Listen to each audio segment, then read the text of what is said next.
ಕರ್ನಾಟಕ ರಾಜ್ಯ ರೈತ ಸಂಘ ಕಳೆದ 17ನೇ ತಾರೀಕಿನಿಂದ ಚಾಮರಾಜನಗರದ ಪ್ರೊಫೆಸರ್ ನಂಜುಂಡಸ್ವಾಮಿ ಅವರ ಸಮಾಧಿ ಅಮೃತ ಭೂಮಿ ಇದೆಯಲ್ಲ, ಅಲ್ಲಿಂದ ಒಂದು ಅಭಿಯಾನವನ್ನ ಪ್ರಾರಂಭ ಮಾಡಿದೆ. ಅಭಿಯಾನದ ಉದ್ದೇಶ ಏನಪ್ಪ ಅಂತಂದ್ರೆ, ಈ ಬರುವ ಚುನಾವಣೆಯಲ್ಲಿ ಏನು ನಮ್ಮ 10 ವರ್ಷ ಆಡಳಿತ ಮಾಡಿದಂಥ ಮೋದಿ ನೇತೃತ್ವದ ಬಿಜೆಪಿ ಸರ್ಕಾರ ರೈತರಿಗೆ ವಂಚನೆ ಮಾಡಿದೆ, ಕಾರ್ಮಿಕರಿಗೆ ವಂಚನೆ ಮಾಡಿದೆ, ಮಹಿಳೆಯರಿಗೆ ವಂಚನೆ ಮಾಡಿದೆ, ಯುವಕರಿಗೆ ವಂಚನೆ ಮಾಡಿದೆ. ಸುಳ್ಳು ಆಶ್ವಾಸನೆಗಳನ್ನ ಕೊಡ್ತಾ ಸುಮಾರು 10 ವರ್ಷ ಕಾಲ ಇದೇ ಮೋದಿ ಸರ್ಕಾರ ಕಾಲವನ್ನ ಹರಣ ಮಾಡಿದ್ದಾರೆ. ಜನರನ್ನ ನಂಬಿಸಿದ್ದಾರೆ, ಯುವಕರನ್ನ ನಂಬಿಸಿದ್ದಾರೆ. 1 ಕೋಟಿ ಉದ್ಯೋಗ ನಿರ್ಮಾಣ ಮಾಡ್ತೀನಿ ಪ್ರತಿ ವರ್ಷ ಅಂತ ನಮ್ಮ ಯುವಕರ ಮತಗಳನ್ನ ಬೇಟೆ ಆಡಿಬಿಟ್ರು ಮೋದಿ ಸರ್ಕಾರ. ರೈತರ ಸಾಲ ಮನ್ನಾ ಮಾಡ್ತೀನಿ, ರೈತರಿಗೆ ಒಂದು ಮಿನಿಮಮ್ ಕನಿಷ್ಠ ಬೆಂಬಲ ಬೆಲೆ ಕೊಡ್ತೀವಿ, ಸ್ವಾಮಿನಾಥನ್ ವರದಿ ಜಾರಿ ಮಾಡ್ತೀವಿ ಅಂತೇಳಿ ಭರವಸೆ ಕೊಟ್ಟು ರೈತರನ್ನ ನೆನೆಸಿ ರೈತರ ಮತವನ್ನ ತಗೊಂಡು ಇಲ್ಲ, ಇವತ್ತಿಗೂ ಈಡೇರಲಿಲ್ಲ. ಕಳೆದ ವರ್ಷ ರೈತರ 1 ವರ್ಷ ಕಾಲ ಹೋರಾಟ ಮಾಡಿ 1 ವರ್ಷಕ್ಕಿಂತ ಹೆಚ್ಚು ಕಾಲ ಚಳವಳಿಯನ್ನ ನಡೆಸಿ ರೈತರು 757 ಜನ ರೈತರು ಆತ್ಮಾಹುತಿಯಾದರು. ಆ ಚಳವಳಿಯಲ್ಲಿ ಆ ಚಳಿ, ಮಳೆ, ಬಿಸಿಲು ಅದನ್ನ ಸಹಿಸಿಕೊಂಡು ರೈತರು ಬಹಳ ಜನ ಅಲ್ಲಿ ಆತ್ಮಾಹುತಿ ಆದರು. ಆ ಕರಾಳ ಕಾಯ್ದೆಗಳನ್ನ ವಾಪಸ್ ತಗೊಳ್ಬೇಕು, ರೈತಾಪಿಯನ್ನ ನಾಶ ಮಾಡ್ತಕ್ಕಂಥ ಕರಾಳ ಕಾಯ್ದೆಗಳು ವಾಪಸ್ ತಗೊಳ್ಳೇಬೇಕು ಅಂತ ಹಠ ಹಿಡಿದ್ರು. ಆಮೇಲೆ ಒಂದ್ ದಿವಸ ಮೋದಿ ನಾನು ಅದನ್ನ ಈಡೇರಿಸ್ತೀನಿ, ನೀವು ಚಳವಳಿ ವಾಪಸ್ ತಗೊಳ್ಳಿ ಅಂತೇಳಿ ಹೇಳಿದ್ರು, ಬರಕೊಟ್ರು, ಬರವಣಿಗೆಯಲ್ಲಿ ಕೊಟ್ರು. ಆದ್ರೆ ಇವತ್ತಿನವರೆಗೂ ಅವನ್ನ ಮಾಡಲಿಲ್ಲ, ಇವತ್ತಿನವರೆಗೂ ಜಾರಿ ಮಾಡಲಿಲ್ಲ.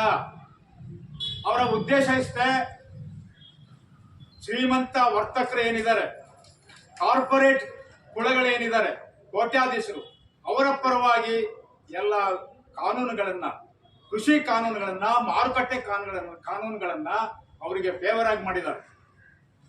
ಅದನ್ನ ಇಡೀ ರೈತ ಸಮೂಹ ದೇಶಾದ್ಯಂತ ವಿರೋಧ ಮಾಡಿದೆ.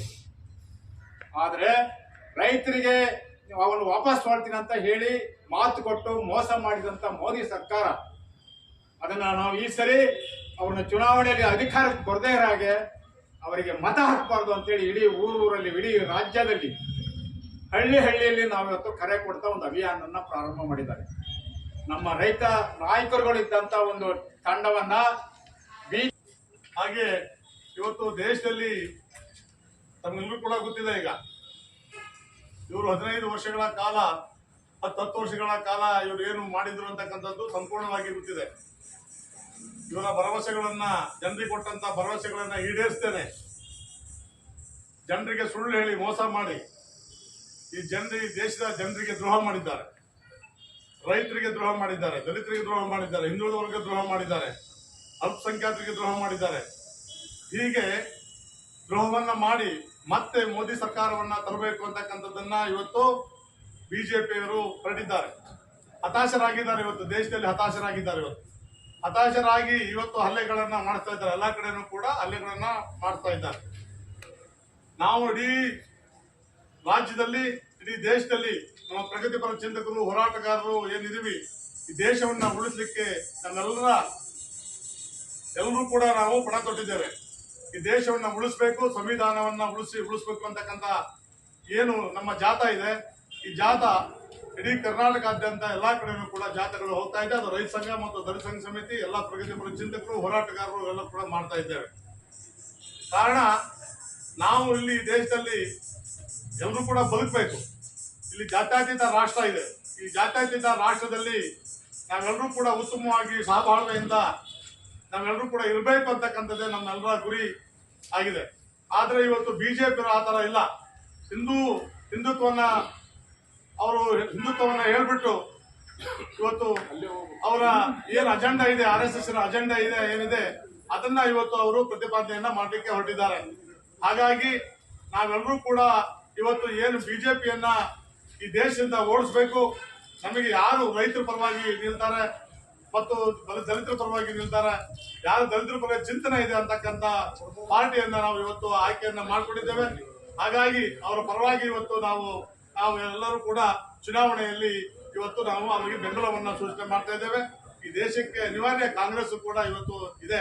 ಯಾಕೆಂತ ಹೇಳಿದ್ರೆ ಅವರು ಅನೇಕ ಪ್ರಣಾಳಿಕೆಯನ್ನ ಇವತ್ತಾಗಲೇ ಹೊರಡಿಸಿದ್ದಾರೆ, ಜನಪರವಾಗಿದ್ದಂತ ಏನು ಪ್ರಣಾಳಿಕೆಯನ್ನು ಹೊರಡಿಸಿದ್ದಾರೆ. ಹಾಗೆ ರಾಜ್ಯದಲ್ಲೂ ಕೂಡ ಈಗಾಗಲೇ ಕರ್ನಾಟಕ ಸರ್ಕಾರ ಏನು ಮಾಡ್ತಾ ಇದೆ, ಸಿದ್ದರಾಮಯ್ಯ ಸರ್ಕಾರ ಕೂಡ ಅನೇಕ ಜನಪರವಾಗಿರ್ತಕ್ಕಂಥ ಯೋಜನೆಗಳನ್ನು ಕೂಡ ಈಗಾಗಲೇ ಕೊಟ್ಟಿದ್ದಾರೆ, ಜನರಿಗೆಲ್ಲರೂ ಕೂಡ ಮುಟ್ಟಿದ್ದಾರೆ. ಹಾಗೆ ಕೂಡ ಕೇಂದ್ರದಲ್ಲಿ ಕಾಂಗ್ರೆಸ್ ಸರ್ಕಾರ ಬಂದ ಕೊಟ್ಟಿರ್ತಕ್ಕಂಥ ಪ್ರಣಾಳಿಕೆ ಏನಿದೆ ಅದು ಸಂಪೂರ್ಣವಾಗಿ ತಲುಪಿಸ್ತಾರೆ ಅಂತಕ್ಕಂಥ ಎಲ್ಲರ ಭರವಸೆ ಇದೆ. ಇವತ್ತು ಏನು ಹಲ್ಲೆ ಮಾಡಿದ್ದಾರೆ, ರೈತರ ಮೇಲೆ ಹಲ್ಲೆ ಮಾಡಿದ್ದಾರೆ, ಬಡಗಲಪುರ ನಾಗೇಂದ್ರ ರಾಜ್ಯಾಧ್ಯಕ್ಷರವ್ರ ಮೇಲೆ ಹಲ್ಲೆ ಮಾಡಿದ್ದಾರೆ.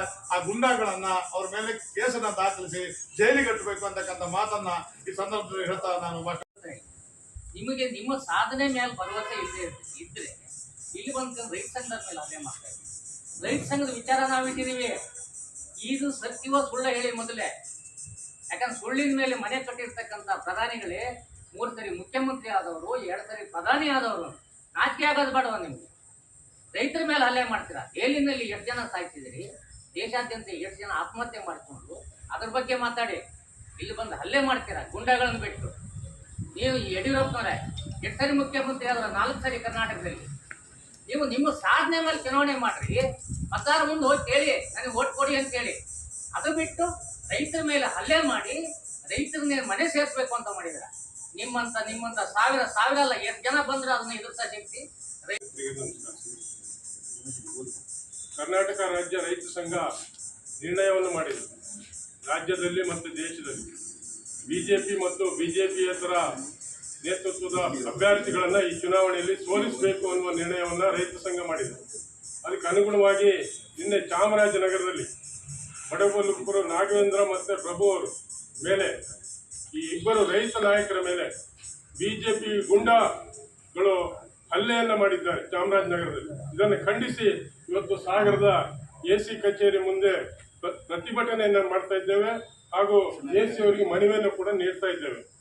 ಪ್ರಜಾಪ್ರಭುತ್ವ ವ್ಯವಸ್ಥೆಯಲ್ಲಿ ಈ ರೀತಿ ಗುಂಡಾವರ್ತನೆ ಒಳ್ಳೆಯದಲ್ಲ. ಈ ಬಿಜೆಪಿಯವರು ಈ ಚುನಾವಣೆಯಲ್ಲಿ ಭ್ರಮ ನಿರಸನಾಗಿದ್ದಾರೆ, ರೈತ ಸಂಘದ ಹೋರಾಟಗಳಿಗೆ ಹೆದರಿದ್ದಾರೆ.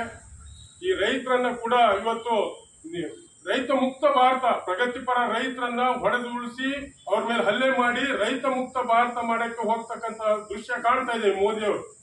ಇದು ರೈತರಿಗೆ ಮೋಸ ಮಾಡಿದ ಬಿಜೆಪಿ ಸರ್ಕಾರದ ಕಾರ್ಯವೈಖರಿ ಕುರಿತು ರೈತ ಸಮುದಾಯಕ್ಕೆ ಹಾಗೂ ಮತದಾರರಿಗೆ ಮಾಹಿತಿ ನೀಡುವ ಅಭಿಯಾನಕ್ಕೆ ಚಾಲನೆ ನೀಡಲಾಯಿತು ಮತ್ತು ರೈತ ವಿರೋಧಿಗಳನ್ನು ಸೋಲಿಸಿ ಅಭಿಯಾನವು